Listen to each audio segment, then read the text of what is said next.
Nicholas Pooran ने काव्या को रुलाया, LSG ने एसआरएच को हराया, 300 वालों को जमीन पर गिराया।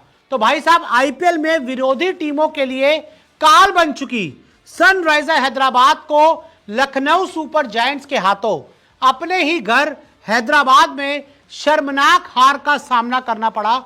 और जो टीम 300 बनाने की बातें करती थी वो 200 भी नहीं बना पाई। और उसके बाद जब विरोधी टीम लखनऊ सुपर जायंट्स 191 के टारगेट को चेस करने आई तो भाई साहब 191 तो ऐसा लग रहा था कि भाई साहब बुक क्रिकेट चल रहा है। हर बॉल पे या तो छक्का आ रहा था या तो चौका आ रहा था। और लखनऊ सुपर जायंट्स की तरफ से सबसे बड़ा धमाका किया कैरिबियाई बल्लेबाज निकोलस पूरन ने। और जैसे जैसे निकोलस पूरन के बल्ले से छक्का आता जा रहा था, स्टैंड्स में बैठी सनराइजर हैदराबाद की जो ओनर हैं काव्या मारन, उनका जो चेहरा था वो मुरझाता जा रहा था। या फिर यूं कहें कि बस उनकी आंखों से आंसू ही नहीं आए। वरना अगर आप इन तस्वीरों को देखें काव्या मारन की, कि देखिए एक समय ऐसा था जब एसआरएच की तरफ से ट्रेविस हेड बैटिंग कर रहे थे तो बहुत खुश नजर आ रही थी, काफी एक्साइटेड नजर आ रही थी। लेकिन जब निकोलस पूरन ने बड़े बड़े छक्के मारने शुरू करे तो काव्या मारन कुछ नहीं कह पाई। और अपना जो चेहरा था, उनका चेहरा ये बयां कर रहा है कि उन्होंने शायद उम्मीद नहीं की थी कि एलएसजी हैदराबाद आएगी और एसआरएच को इतनी बुरी तरह से उड़ाकर चली जाएगी। और एक बार फिर बता दें, निकोलस पूरन ही थे जिन्होंने सनराइजर हैदराबाद को इस मैच में खत्म कर दिया। कैसे, मैं आपको बताता हूं। तो देखिए निकोलस पूरन की हम बात करें, 26 गेंदों पर, सिर्फ 26 गेंदों पर पूरन ने 70 रन की तूफानी पारी खेली। और इस पारी में पूरन ने 6 चौके और 6 गगनचुंबी छक्के लगाए, यानी कि 12 बार उन्होंने गेंद को सीधे बाउंड्री पार कराया।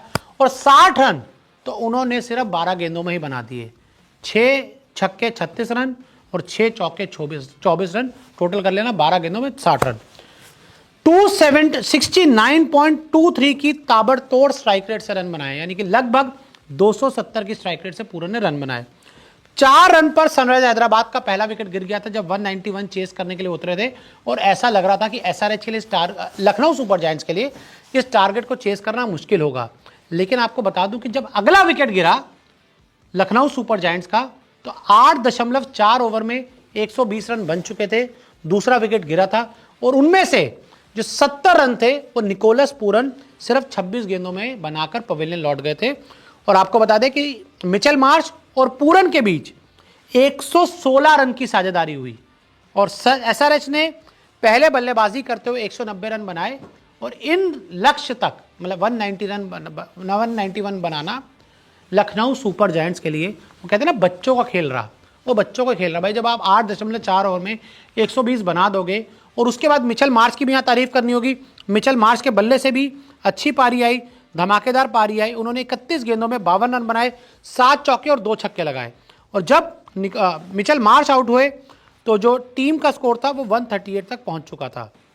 और उसके बाद से 191 तक जाना लखनऊ सुपर जायंट्स के लिए ज्यादा बड़ा टास्क नहीं था। लेकिन यहां पर बार बार मैं यही कहूंगा कि इस मैच में अगर किसी प्लेयर ने डिफरेंस लाया तो वो निकोलस पूरन थे। और काव्या मारन इस बात को अच्छी तरह जानती थी।